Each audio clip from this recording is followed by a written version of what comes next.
Welcome to the future of education. And now, here's your host, Michael Horn. Welcome to the future of education. I'm Michael Horn, and delighted you're joining us to continue to explore how we can build a world in which all individuals can build their passions, fulfill their potential, and live a life of purpose. And to help us do that today, we have a special guest, Scott Pulsipher. He's the president of Western Governors University. For folks who've followed my work for a long time, you're probably sick of hearing of Western Governors University because I find them to be such a powerful example of disruptive innovation and competency-based learning to really make sure all learners succeed and master what they are trying to do so that they can get ahead in the workforce. So first, Scott, thanks for joining us. It's great to see you. Great to see you too, Michael. It's always a privilege and a pleasure. And I certainly hope that your listeners aren't sick of hearing of WGU, but we hopefully are always providing something new and different to spur their own innovation and things that they can do to serve their students better than they currently are. Well, amen to that. And they better not be sick of it, I suppose, because I'm not going to stop talking about it. So that's the other reason. But today I really want to explore this idea of mutual benefit with you, this concept that doing things that benefit others, but also benefit yourself, and finding these areas of overlap really actually strengthens both sides of the equation, if you will, and leads to more lasting value and progress for people. And you all, the part of this that I want to explore is that Western Governors University, the original design wasn't just to have this incredible competency-based learning model for learners, but it was to make sure that what they were learning was aligned with what employers actually wanted. And so you all, as I recall, back in the day, would have boards of employers in different sectors you worked. You'd bring them together. They would help you understand the skills and competencies required to do the different jobs. And then you all would design degree programs effectively around those competencies and make sure, of course, as I said, students are mastering the key ones. How has that work evolved over time, and how are you working specifically with employers now? Yeah, there is little doubt that the founders of WGU and we that are still carrying on that purpose are always trying to ensure that we're doing maybe two things. One is to help individuals change their lives for the better by helping them advance into the opportunity. But we're also wanting to ensure that those that are completing their credentials at WGU, that they are in fact ready for the roles and the work that is in fact defining the future of the sectors that we serve really well. And so to do that, actually as a quick aside, that even became one of our core differentiating things, is the quality and relevancy of the learning to the work and even really the future of work. And to make that a reality, like you noted, is that from our beginning, we really have tried to partner closely with those that are representing the employer's perspective, representing the workforce, representing the trends and changes that they are seeing. And so we've always been really good at aligning with subject matter experts and employer councils and even program level councils. By that, what I mean is the right representatives that can help us define the learning outcomes at a credential program, at a degree program level, so that the skills that an individual has demonstrated competency in can in fact be directly readied for those roles that these employers anticipate in the future. I think that's actually, we've tried to elevate that even further, because some of the things that even those employers, those individual subject matter experts that comprise our councils, if you will, they aren't always, masters of all the data that is needed to understand not just how one role at one employer is needed, but really how the sector is changing, not just regionally, but nationally as well. And so we're taking advantage of some really powerful tools that are available today, like the Lightcast library of skills, that you can actually, scrape all those roles and all those definitions and identify specific skill sets that are starting to emerge in certain job descriptions in certain fields of study, and that we can ensure that we have a better sense then of how our subject matter experts define that or help us define it into actual curriculum outcomes. And we're always trying to make those skill connections. So that our job skills analysis surveys also help us ensure that the voice of industry is evident in our program planning and designs. I'll just give a simple example, is that when we really saw the future of healthcare, what was certainly emerging is how this coordinated care that had to exist across all the interactions an individual patient may have with a primary care physician, with a hospital or a health service provider, a health center, with even at-home care, that you also knew that what was needed there was a more holistic view of an individual patient. So out of that emerged our credential programs around health services coordination and value-based healthcare. And what were the capabilities that were needed in the individuals to do those roles really, really well, rather than targeted, more acute care of nursing in an emergency room or something like that. And so those things emerge. Other things I think I would note today is that the reaffirmation that maybe exists around some of the skills that are more core human skill sets, and how to communication and problem solving, et cetera, how do those get better articulated as to exactly what those skills look like in particular fields of study? And it's not exactly the same if you're going into accounting versus if you're going into cybersecurity versus if you're going to healthcare, because even those skills manifest differently. And so we're always making sure that how we articulate the learning outcomes are relevant to the world of work in which our graduates are entering into. Super interesting to hear you say that, because something that makes sense, but it's frankly a Clay Christensen saying, right? If you listen to your best customers, you focus maybe on what they want now, but maybe not where the future or where the puck is going. And so I love your answer that you're not only taking their data and input, but also these bigger trends, these bigger pieces of work that may become important as graduates go out there. I want to stay on this topic just and push you a little bit, which is to say that, sometimes employers don't know what the skills and competencies at the heart of their successful employees are. A lot of times their job descriptions, as you know, are littered with everything they can think of that might screen out certain people. And so they're not necessarily reliable markers of the actual work or the skills it takes to do the work well. How do you all sort of work around that? My guess on the surface level would be they know the technical skills pretty well, but my guess is that they struggle a little bit more on those critical thinking, problem solving, habits of success, durable skills that are maybe a little harder to define or measure, but you all probably pay a lot of attention to. So how do you sort of work around that?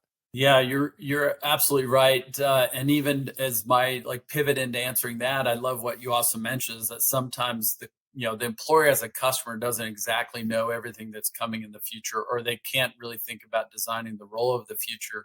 And it reminded me of a conversation long ago that I had when I was still in consulting with heads of design in automotive, and they basically said a rather ironic statement, which is the last person you want to talk to when you're designing the future vehicle is your current customer, because often they can only innovate from their current reference of an automobile. And you're like, and I think the joke even was like, yeah, if you ask them, they just say, hey, we need more cup holders and can you put a bit there, et cetera. You're like, they aren't reinventing something. And that is often the challenge of those of us who are too close to a problem. You really have to project many years forward to say, what do you see as that future state? And if you start working backwards from that, is like, what are you then identifying as the skills that are going to need it in that future space? And so to this end is like employers also have a difficult time articulating exactly what does problem solving look like in the context of this job field, and what does communication look like, or teamwork, et cetera.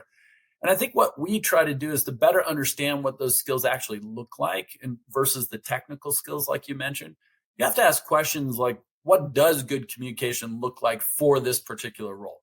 How collaborative is that role? Are you working cross-functionally, or are you mostly within the same roles within the field?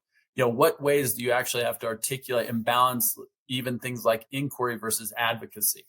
What are the things that they are communicating about? So are there ways to actually test effective communication on a particular topical area that's relevant to the field of work?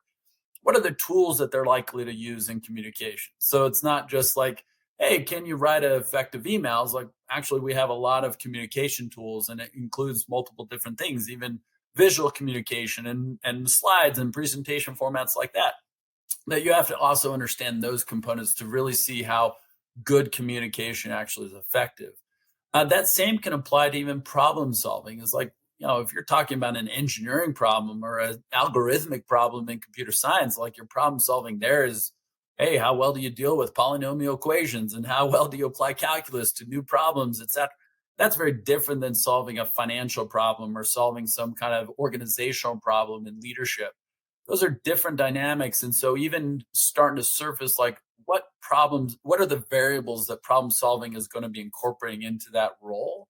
And those are the types of things that we're asking, such that even when it comes to this, the skill outcomes of what could be called liberal education, you have to go one step further to say the manifestation of this in this applied field looks like this. These are the kind of tools, these are the types of topics, these are the types of engagement you're going to have with your working peers, if you will, so that you can understand what statistical analysis looks like in a particular field, or you can understand what dealing with ambiguity looks like in a technical field versus in a health field. You certainly could see like dealing with life and death situations versus, hey, did my recommendation engine work correctly in a technical field? And so that's what we're trying to do, so that you don't have employers just saying, hey, you need to be an effective communicator. Like, well, I think I'm an effective communicator, but what does that look like in that role? Super helpful. I love these conversations because I learn so much every time I have them. And I'm curious, you started to go here, right, of what effective communication looks like in a technical field might be very different from a healthcare field, might be very different from education where you do a lot of work. How do these types of arrangements where you're working with employers, you're working with experts in the field, how do they sort of differ depending on the field size or the employer type or who, might be hiring your graduates? How does it sort of, are there broad rules of thumb that the work looks different in different fields? There are probably certain dynamics that we certainly consider in terms of how we engage with that particular field. And one of those, as you mentioned, is a pretty obvious one, which is what's the total scale of the workforce need here? Like, and to some degree, like this gives us a sense as to how strategic is it, for example. And I'll just bring up like a teacher preparation example, is that there's a lot of work going on in terms of how you teach math and what does math instruction look like right now. There's some pretty healthy debates about how you increase the effectiveness of that. Speaking as a parent of 6 children, trying to figure out the new way they were teaching math is like, I was thoroughly confused. And so you have to think about these even pedagogical approaches to even the subject matter within teacher preparation, so that we know that the skill sets that we're helping develop are relevant to the way in which instruction is improving. There are other dynamics there, for example, in dealing with interpersonal dynamics. There are high stakes experiences that you have with parents and their children and administrators and teachers. And so that's an example of where designing that learning environment for us at WGU meant, how do we utilize things like virtual reality or augmented reality to lower the stakes and pressure for experiences that individual students need to have before they're thrown into that more high stakes experience in the workplace? And so you can start seeing and measuring the development of ambiguous situations, or dealing with interpersonal dynamics, or dealing with heated matters or heated issues where there's lack of clarity about what the right answer or who the right person or which person may be in the right. These are examples that we're dealing with there, so you can be more targeted. Now, I will say that that's where we're also leveraging certain things, which is this something that is broadly applicable? Meaning, can we see it across all regions, in all school districts, in all schools? Something like math instruction. What's the right approach to that, and how are you developing? Or the science of reading is one of those developing areas right now.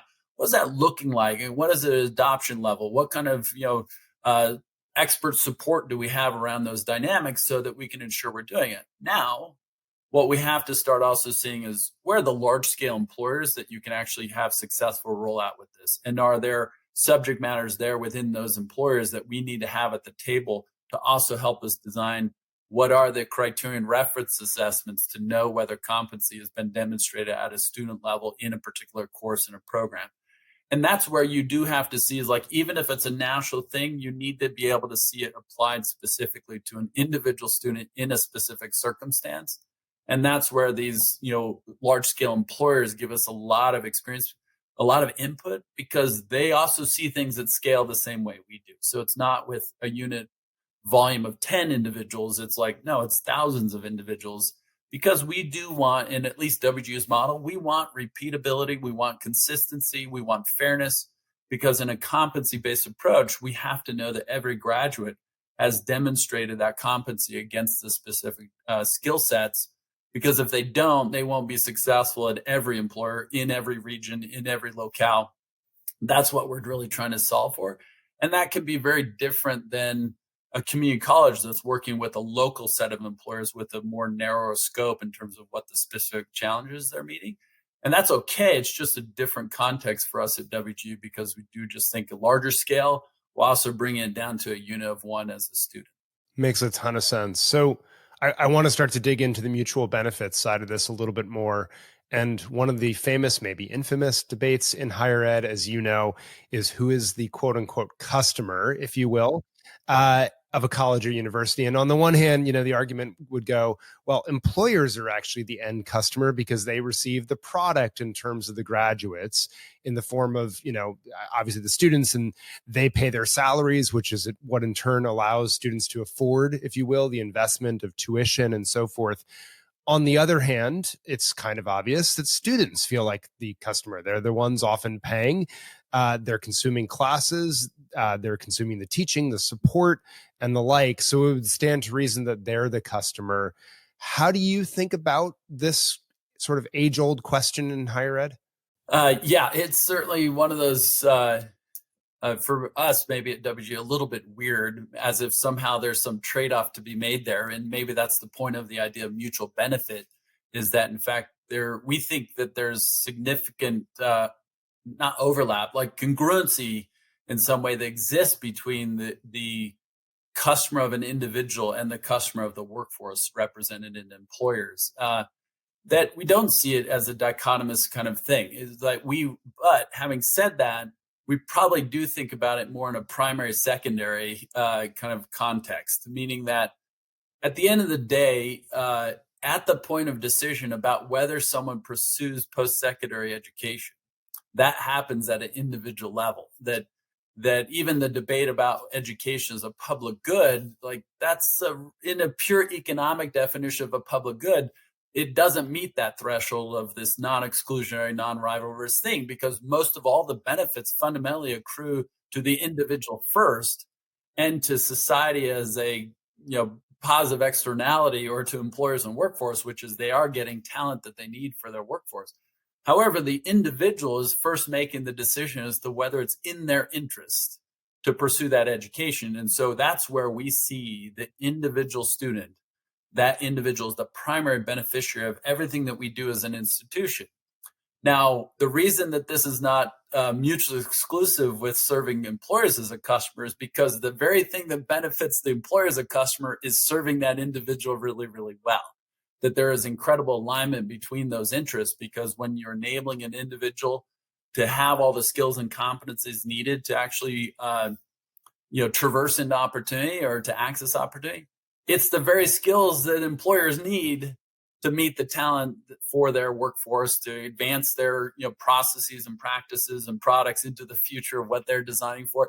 And so there's incredible alignment of the interest there. And so having said that, we think employers are still a secondary thing to the individual, meaning that in serving the individuals first, you ultimately serve employers. If you serve employers first, you won't necessarily serve the interests of the individual, who really want a self-determined life. They want to have a lifetime of progress and economic mobility and optionality around the opportunities they pursue. And the key to all that is acquiring the knowledge, skill, and ability to do so. And when they do so, certainly enough, you now as an institution can produce a volume of graduates with the skill sets that are needed to also help employers advance their workforce. And so that's where we see that true mutual benefit working, is that serving the interests of one actually helps serve the interests of the other.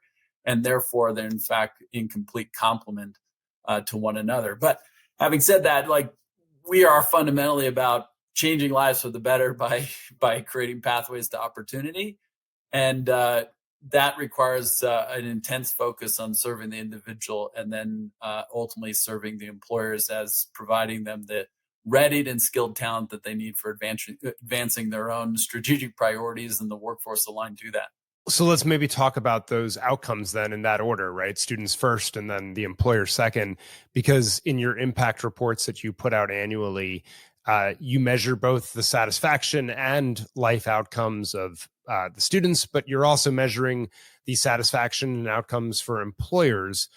Talk to us about your results, what you've learned, why it's so important to measure both of these things. And perhaps my sense is that you doing so, you delivering for both, is what has driven so much of the organic growth, the word of mouth referral, right, that has driven the growth of WGU more broadly. Yeah, that's right. I think this fundamental mutual benefit, it was even captured, I think, a study by Strata that highlighted that nearly 80% of all Americans say they pursued their highest level of education in order to support themselves and their families into the opportunity. So they themselves were making this connection that existed between the advancing of my life means I have to acquire those skills that align me with the opportunity. And so we know for the promise of education as a pathway to opportunity, it has to deliver that value proposition for both the individual and for the employer. And so you're right, which is if we look at our surveys from Gallup and our partnership with them for over 10 years among our graduates, as you mentioned, like our net promoter score of our graduates is 74. Fully 95% of all of our graduates have referred a friend or colleague to WGU. That gives you a real sense that they are making an estimation that was worth the cost, that I actually had faculty that encouraged my dreams, aspiration, that I was ready for success in the opportunity that I want to pursue. And that's some of the data that we have that says, 77% of them say my education was worth the cost. And that's compared to a national average of 35%. We see that if you ask them even around graduates, are you thriving in all dimensions of well-being? 60% of our graduates were thriving in 2 or more. And I think it's consistently shown that graduates of WGU were more than twice as likely to be thriving in all 5 dimensions of well-being relative to their national peers. Now, on the employer side of that, you have to know whether the graduates that they're hiring are in fact possessing the skills and competencies needed for their job. And certainly one of the coolest indicators is that 92% of all employers say that our graduates are performing excellent or very good relative to the job, or 99% of our WGU grads, or 99% of employers say that our WGU grads meet or exceed expectations, and fully 95% of them say that they would hire a WGU graduate again. And that's this sense that they know that they can keep coming back to WGU graduates as a source of the talent that they need into the jobs they're filling. And there's some other long-term benefits to this, Michael, I think, which is we already know how many challenges exist around the cost of education. We also know that other trends have shown the declining employer perception of the readiness of graduates across the sector for the jobs of the future. But we also know that employers are investing heavily in the development of their talent. Like the individuals they have, they're trying to invest in education, they're trying to invest in training and development, because they know that they have to up-level the skill sets that are needed for the future. And when we're delivering on that kind of value proposition, we also see employers engaging more in funding that education too, as an alternative to even federal financial aid programs. They want to deploy well the money they're committing to education benefits to those programs and pathways that they know the graduates in completing them are going to be directly aligned with the skills that they need in the jobs that they're trying to up-level their employees into. And so we even think it has that benefit to say for an employer now making economic considerations like, oh yeah, was that worth our cost to invest in that education? Absolutely it is, if I know that greater than 92% of the outcome are meeting or exceeding expectations, actually exceeding expectations. So that is a great economic value proposition for employers. And I think that will continue to change even the dynamic as to how do individuals fund their education that they need. So clear mutual benefit. As we wrap up here, last question, which is, how do you represent this idea of mutual benefit to the other constituencies you work with beyond the employers and students? So, specifically your faculty and other employees, because as you know, traditional higher ed, which you are not, but nonetheless, traditional higher ed, they aren't exactly known for wanting to serve employers and students both well at the same time. So how are you all attracting the right people, educating them around the importance of serving both of these constituencies and really making them, students priority one and employers following right behind? Yeah, you really can't serve one without serving the other. I mean, you have to serve both really well. Otherwise, your value proposition of education is the surest path to opportunity kind of falls apart. And so it requires that. And I think you're absolutely spot on.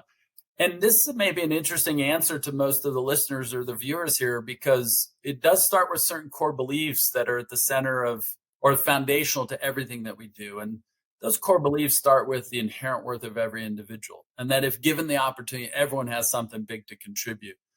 Their innate capacity for learning and growth. And even that phrase that we've heard, which is talent is universal, but even if opportunity is abundant, the pathways or bridges to them are not equally universal to the talent. That also, as a core belief, says, well, education is, in fact, a catalyst for people to change their lives for the better. It is a means to an end, meaning it helps people project or telegraph themselves into opportunity. And so for us, I think how we really communicate that mutual benefit, it started very clearly with the mission statement around we change lives for the better by creating pathways to opportunity. That is what we're about. To do that, it means that you have to deliver that value both for the individual and for the workforce, the employers, for that promise to work. The second thing is that we were really clear about our key results. And you can see that in all of our transparent outcomes, which our key results are really simple. For it to be a pathway and a promise, like, well, you got to complete it. So our first key result is completion. The second is having completed it, it better actually result in opportunity and a great return. So you have to measure, like, are the completers of that actually achieving what they need? If you increase completion and you ensure relevancy, is like you're delivering on that promise. Our third key result is really important for higher ed generally and WGU specifically, is that promise has to work for everyone. So equity is a key endeavor that we want to make sure that promise is working for everyone.